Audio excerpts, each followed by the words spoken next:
For 23 years, I believed my brother was the enemy. Daniel was born golden. That's the only way I can describe it.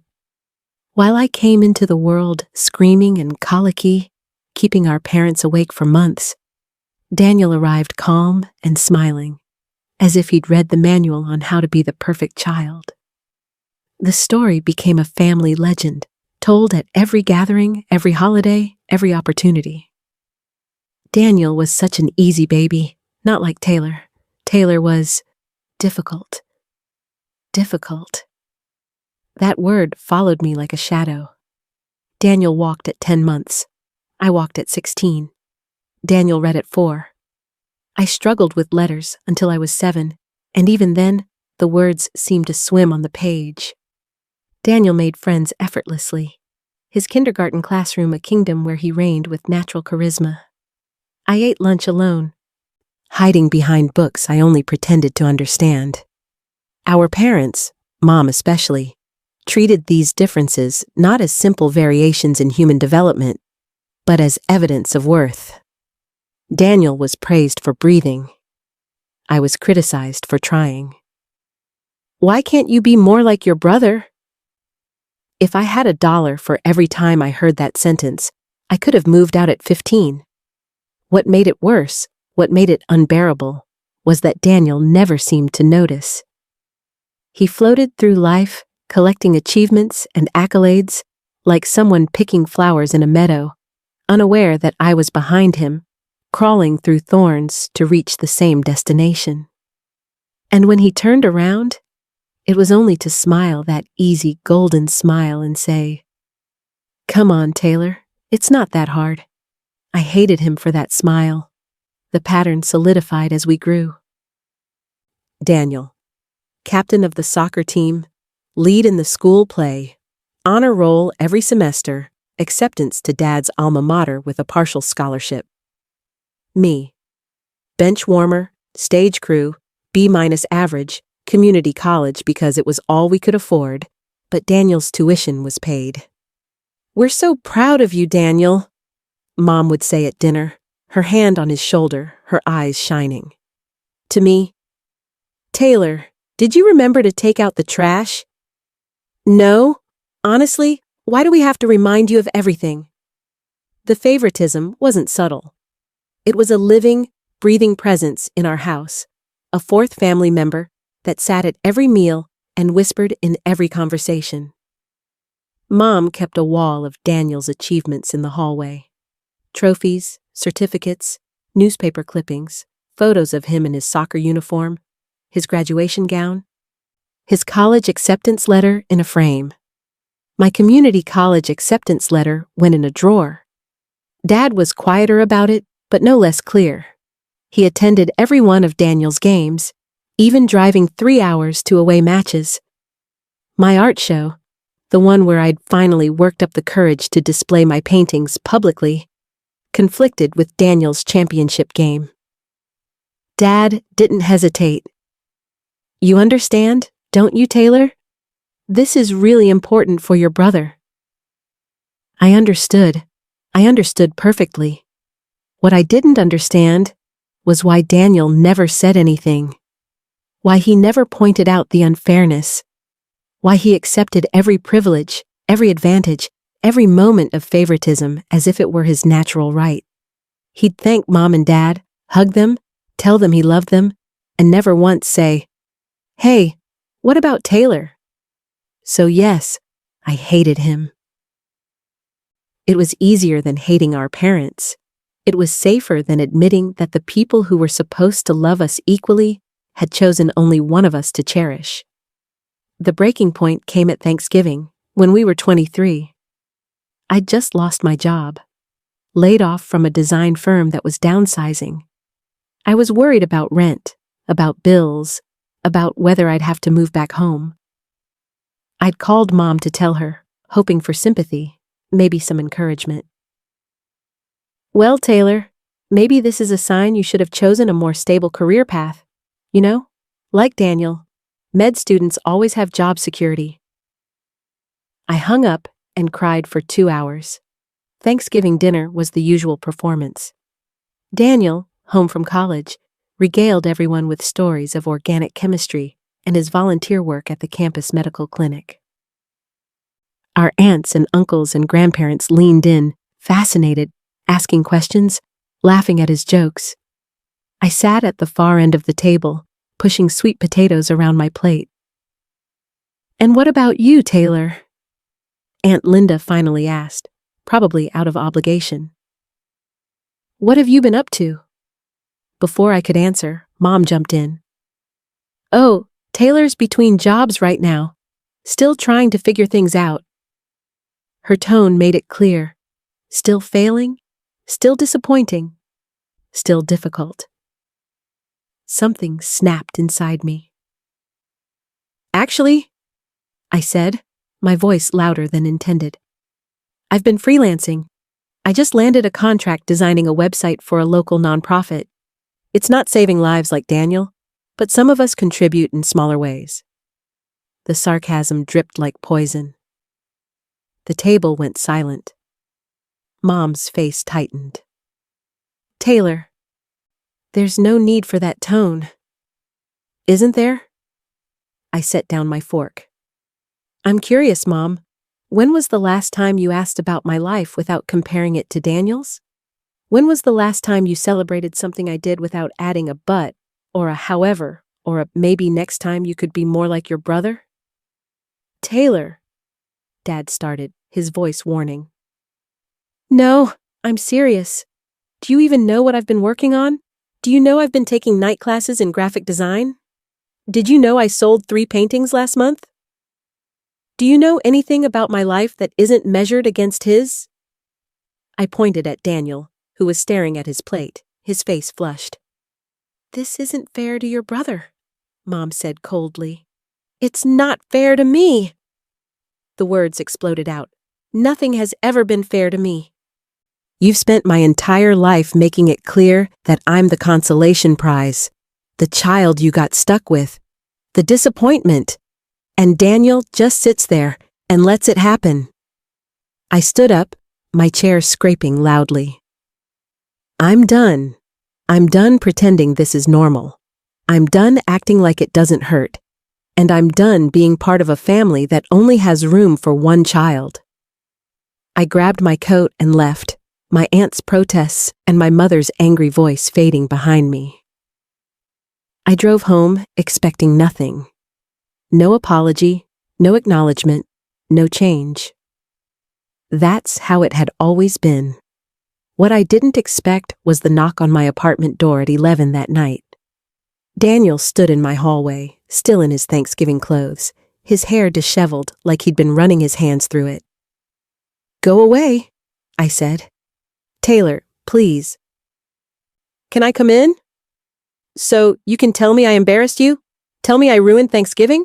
Tell me I should apologize to Mom and Dad? So I can tell you you're right." I stared at him. "What? Can I please come in?" I stepped aside, too shocked to refuse. Daniel sat on my thrift store couch, his head in his hands. When he looked up, his eyes were red. "I'm so sorry," he said. "For what? For being the favorite? That's not your fault." "Yes, it is." His voice cracked. "It is my fault. Because I knew. I've always known. And I never said anything." The air left my lungs.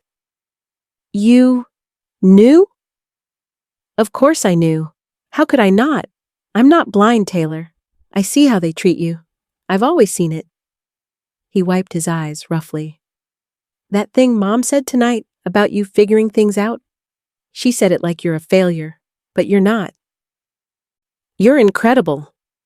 You're working 2 jobs, taking classes, selling your art, and they act like it means nothing because it's not what I'm doing. Then why didn't you ever say anything?" The question came out as a whisper. "Because I'm a coward." He looked at me, and I saw something I'd never seen before. Shame. Deep, genuine shame. Because it was easier to accept the praise than to question why you weren't getting any. Because I told myself it wasn't my fault, that I couldn't control how they acted. Because I was scared that if I stood up for you, they might stop loving me too. The honesty of it stunned me into silence. After you left tonight, Daniel continued, I tried to talk to them. I told Mom she was wrong, that she'd been wrong about you for years. I told Dad he'd missed every important moment of your life chasing after mine. I told them that they'd damaged you and that I'd help them do it by staying silent. What did they say? His laugh was bitter. Mom told me I was being manipulated by your dramatics. Dad said I was too young to understand the complexities of parenting. They made it clear. Either I acknowledge that you were out of line tonight, or I can see myself out. My heart stopped. Daniel? So I left. He met my eyes. I packed my stuff and left. I'm staying at a friend's place tonight. I called them on the drive over here and told them I won't be coming back for Christmas unless they agree to family therapy. All of us. Together. I couldn't speak. Couldn't process what I was hearing. I know this doesn't fix anything, Daniel said quickly. I know I should have done this years ago. I know one conversation doesn't erase a lifetime of me benefiting from their favoritism. But I'm done, Taylor. I'm done being complicit. I'm done accepting their love at the cost of yours. They're going to blame me, I whispered. They're going to say I turned you against them. Let them. They've blamed you for everything else. He moved closer. Taylor, I need you to understand something. You're not difficult. You never were. You're creative and passionate and brave enough to pursue what you love, even when no one supports you. You're everything I pretended to be. What are you talking about? You're perfect. I'm a performance. The words tumbled out desperately. I'm pre-med because Dad's a doctor, not because I want to be. I hate organic chemistry. I hate the pressure. I have panic attacks before exams. But I can't fail because failure isn't in the script they wrote for me. You know what I really want to do? I want to teach. Elementary school. I want to work with kids. But I can't tell them that because I'm the golden child, and golden children don't become teachers. They become doctors. I stared at my brother, really looked at him, and saw something I'd been too angry to notice before. He was exhausted. The golden boy was just as trapped as I was, just in a different cage. You should tell them, I said finally. I will, in therapy, if they agree to go. He took a shaky breath. But first, I need to know if you'll forgive me. Not now, maybe, but someday. I need to know if we can have a real relationship, not this broken thing where you hate me and I pretend not to notice. The question hung between us like a prayer. I thought about all the years of resentment, all the nights I'd cried myself to sleep, convinced I was unlovable, all the ways I'd made Daniel the villain because it was easier than confronting the truth. Our parents had failed us both. I don't hate you, I admitted. I wanted to. It would have been simpler, but I don't. Then what do you feel? Tired. The word came out as a sigh. So tired of fighting for crumbs of approval. So tired of being compared. So tired of feeling like there's something wrong with me. There's nothing wrong with you. Daniel's voice was fierce. And I'm going to spend the rest of my life making sure you know that. Starting now. The weeks that followed were complicated. Mom and Dad refused therapy. They insisted we were both overreacting, that we were being ungrateful, that families had disagreements, but this was disrespectful. They expected us to apologize, to come back into line, to restore the balance where Daniel was praised and I was tolerated. Instead, Daniel stayed away. He called me every few days, asked about my life, celebrated when I landed a new client, sent me articles about art and design, listened when I talked. Actually listened. It was strange, having an ally. I'd spent so long fortifying myself against the world that I didn't know how to lower the walls. But slowly, carefully, I tried. "Why now?" I asked him one night over coffee. "What changed?" He thought for a long time. "Watching you walk out that door. Watching you choose yourself, even though it cost you your family. I realized you were braver than I'd ever been.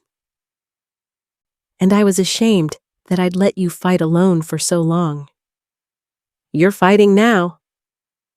"Yeah, but it's scary." He smiled weakly. "They called me yesterday. Mom cried.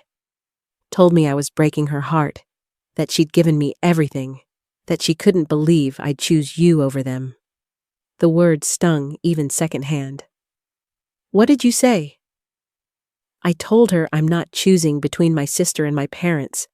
I'm choosing reality over delusion. I'm choosing health over dysfunction. And if they can't love both their children equally, then their love isn't worth having." I reached across the table and squeezed his hand. "That took guts." "I learned from the best." He squeezed back. "You've been standing up to them your whole life. I'm just catching up." 3 months later, Dad called Daniel. Then he called me. "Your mother and I have been talking," he said, his voice stiff. "We think maybe family therapy isn't a bad idea if you both think it would help." It wasn't an apology. It wasn't an acknowledgement of wrongdoing. But it was a crack in the wall. Daniel and I sat in the therapist's office together for the first session, a united front. Mom and Dad arrived separately, sitting on opposite sides of the couch, as if distance could protect them from what was coming. The therapist, a woman named Dr. Snow, got straight to it. "Why are we here?" Daniel spoke first. "Because our parents have spent our lives making Taylor feel worthless while making me feel like I have to be perfect, and it's damaged both of us." Mom's face crumpled. "That's not... We love both of you." "Then why?" I interrupted, my voice shaking but steady. "Can I remember the last time you told me you were proud of me without adding a comparison to Daniel?" Silence. The sessions were brutal. Mom cried. Dad got defensive. Daniel and I held our ground, refusing to minimize our experiences. Dr. Snow asked hard questions, made them confront patterns they'd denied for decades. It didn't fix everything. Some damage runs too deep for easy healing. But slowly, painfully slowly, things began to shift. Mom started asking about my work without mentioning Daniel's. Dad came to one of my art shows. They were baby steps, awkward and incomplete, but they were steps. And Daniel? Daniel changed his major, told our parents he was switching to education. There were tears, arguments, predictions of regret. But he held firm. "I'm done living your dream," he told Dad. "I need to live mine." I was there when he said it. I watched Dad's face cycle through shock, anger, and finally, something that looked like respect. During summer, Daniel came to visit me and stayed in my apartment. We reminisced about how we were children while hanging a new piece of my art on the wall and laughing about something, comfortable in a way we never were as kids. "You know what's weird?" I say. "I spent my whole life thinking you were the enemy, and you turned out to be the only one who really saw me. I should have seen you sooner." His voice is quiet. "I'm sorry I didn't.